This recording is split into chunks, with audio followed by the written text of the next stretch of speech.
हिमाचल में धारा 118 में 755 मामले लंबित, अब single window clearance system portal कर लोग कर सकेंगे आवेदन। हिमाचल प्रदेश में धारा -118 के 755 मामले लंबित हैं। आवेदकों ने हिमाचल में औद्योगिक, व्यवसाय और आवासीय और गृह निर्माण के लिए सरकार से मंजूरी मांगी है। औपचारिकताएं पूरी न होने से यह मामले लंबित हैं। कांग्रेस सरकार ने धारा -118 के तहत 1180 मामलों को मंजूरी दी है। इसमें उद्योगपति, व्यवसाय और अन्य लोग शामिल हैं। प्रदेश सरकार ने single window clearance system portal के तहत की धारा 118 की मंजूरी देने का फैसला लिया है।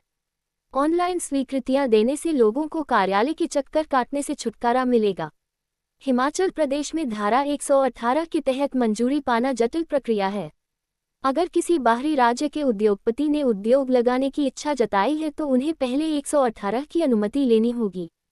वहीं अगर कोई उद्योगपति अपना उद्योग बेचना चाहता है तो जो उद्योगपति उद्योग को खरीदेगा उसे भी धारा 118 की अनुमति लेना अनिवार्य है। उन्हें भी पहले की तरह धारा 118 की प्रक्रिया से गुजरना होगा। यही नहीं, अगर उद्योग का नाम बदलना है या फिर कोई और उद्योग स्थापित करना है तो उन्हें भी दोबारा से 118 की अनुमति लेनी होगी। लोग धारा -118 के लिए डीसी के पास आवेदन करेंगे। औपचारिकताएं पूरी होने के बाद मामले को सरकार के पास भेजा जाता है। कैबिनेट से ही धारा 118 की मंजूरी दी जाती है। पटवारियों के 530 पद भरे गए, नर्सों के 312 पदों के लिए आयु सीमा घटाई।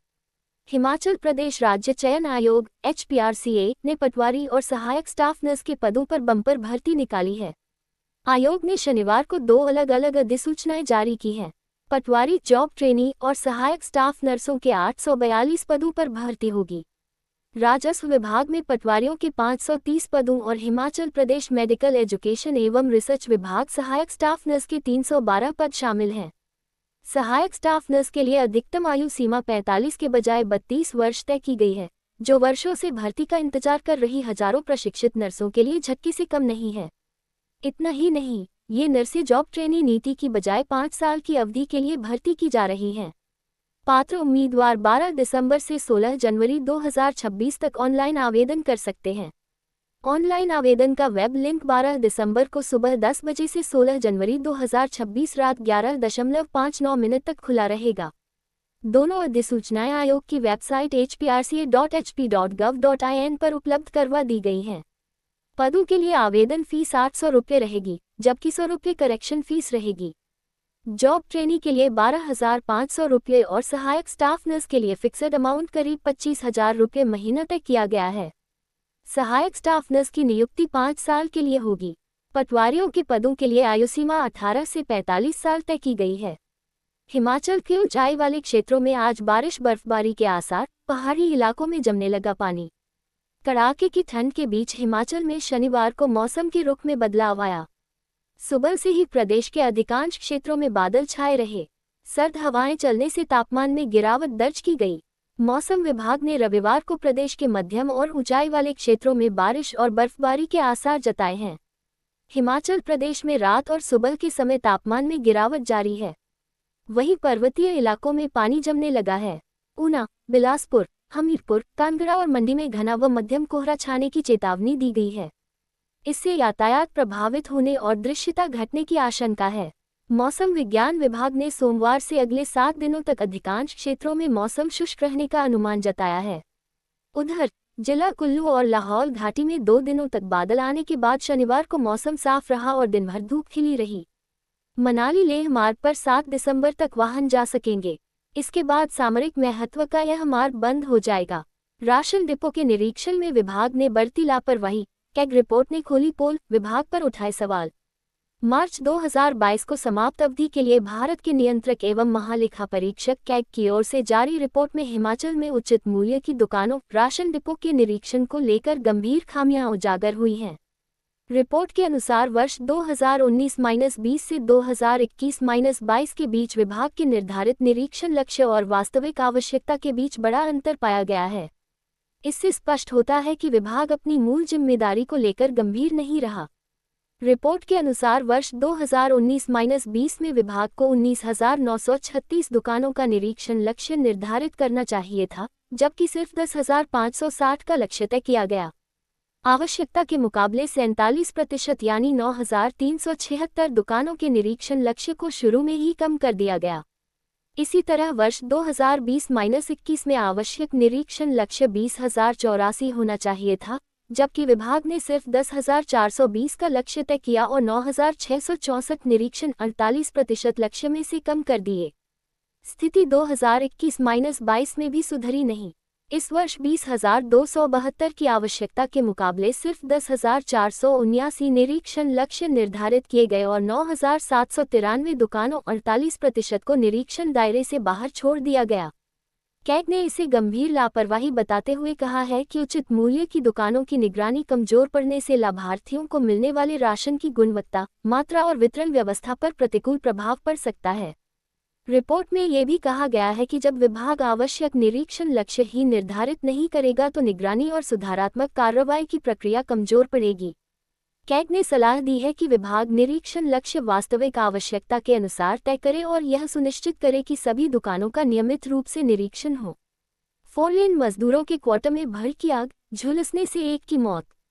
पुलिस थाना जवाली के अंतर्गत कोटला में 4 लेन कंपनी के कामगारों के ठहरने के लिए बनाए गए क्वार्टर में शुक्रवार देर रात्रि अचानक आग भड़क गई। इससे एक युवक की झुलसने से मौत हो गई। आग लगने के दौरान 5 कामगारों ने भागकर अपनी जान बचाई। मृतक की पहचान रोहित बरला 19 पुत्र अनिल बरला निवासी बुरनी रांची झारखंड के रूप में हुई है।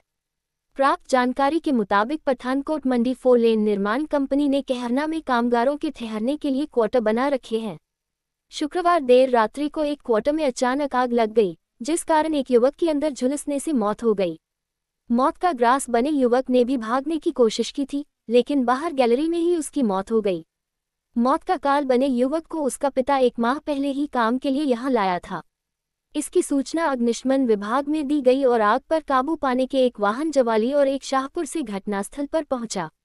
सूचना मिलते ही पुलिस भी मौके पर पहुंची और शव को कब्जे में लेकर पोस्टमार्टम के लिए नूरपुर अस्पताल भेज दिया गया। उधर एसपी नूरपुर धर्मचंद वर्मा ने बताया कि कोटला के कहरना में 4 लेन कंपनी के क्वार्टर में आग लगने से 19 वर्षीय रोहित बारला निवासी रांची की मौत हुई है। पुलिस ने प्राथमिकी दर्ज कर मामले की जांच शुरू कर दी है। आग लगने के कारणों का पता लगाया जा रहा है। शव का पोस्टमार्टम करवाकर परिजनों को सौंप दिया गया है। एचआरटीसी पेंशनरों को महीने की पहली तारीख को मिले पेंशन। हिमाचल परिवहन निगम पेंशनर कल्याण संगठन नालागढ़ इकाई की मासिक बैठक नया बस अड्डा परिसर में अध्यक्ष जगतार सिंह राणा की अध्यक्षता में हुई। बैठक में पेंशनरों की मांगों पर सरकार के उदासीन रवैया पर रोष व्यक्त किया गया। साथ ही सरकार से अनुरोध किया गया कि पेंशनरों की मांगों को जल्द से जल्द पूरा किया जाए। पेंशनरों की मुख्य मांग है कि पेंशन हर माह की पहली तारीख को दी जाए और पेंशन के लिए अलग से बजट का प्रावधान किया जाए। इसके अलावा जनवरी 2016 से संशोधित वेतनमान की अदायगी सभी पेंशनरों को की जाए। बैठक में ये भी मांग की गई कि जनवरी 2025 के बाद रिटायर हुए कर्मचारियों को भी पेंशन दी जाए और 3% महंगाई भत्ते की अदायगी भी जल्द की जाए। बैठक में छोटा सिंह, अजमेर सिंह, रामलोक, शिंगारा सिंह, रघुवीर सिंह, सुच्चा सिंह, बहादुर सिंह, अवतार सिंह, ज्ञानचंद, गुरचरण सिंह, तिलक राज, रतनलाल, रामपाल, प्रेमचंद, ध्यान सिंह, वचन दास, नजामुद्दीन, केवल चंद व श्याम सिंह उपस्थित रहे। वायुसेना में नौकरी दिलवाने के नाम 11.50 लाख ठगे, दंपति पर केस, 3 युवकों से धोखाधड़ी। वायुसेना में नौकरी दिलाने के नाम पर युवाओं से 11.50 लाख रुपए की धोखाधड़ी का मामला सामने आया है।